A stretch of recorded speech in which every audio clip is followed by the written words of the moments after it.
Chambersburg Trojans squared off against the Harrisburg Cougars on Friday night, as Chambersburg looked to stay on a roll after its win against Carlisle last week.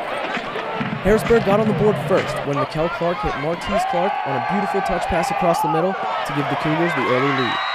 But the rest of the half turned into the Jamal Pickett show, and on Chambersburg's first drive, Pickett takes this handoff up the middle, makes a man miss, bursts down the left side, and leaves the defense in the dust to knot the score up at 7. But if you think he was done, you were in for a long night.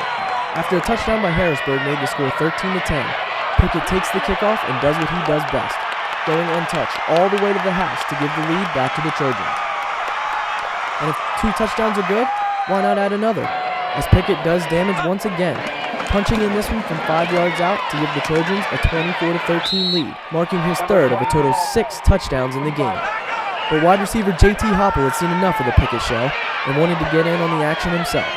And with the clock at 0 in the second quarter, he takes this Ryan Martin pass and shows us some dazzling moves, making 2 defenders miss and diving into the end zone to give Chambersburg a commanding halftime lead.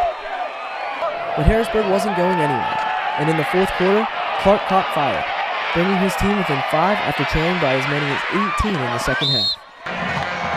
Then, with possession and a chance to ice the game, Chambersburg elects to go for it, and on 4th and 2, Martin rolls to his right, but can't find an open receiver and is sacked, giving Harrisburg one last chance with 1:13 remaining.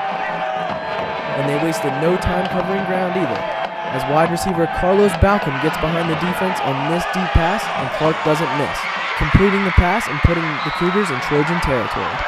And it took only a few more plays for Darius Davis-Ray to catch this screen pass and score from 13 yards out, giving Harrisburg the 54-51 victory and marking the second time in 3 weeks the Trojans have given up a double-digit lead in the second half.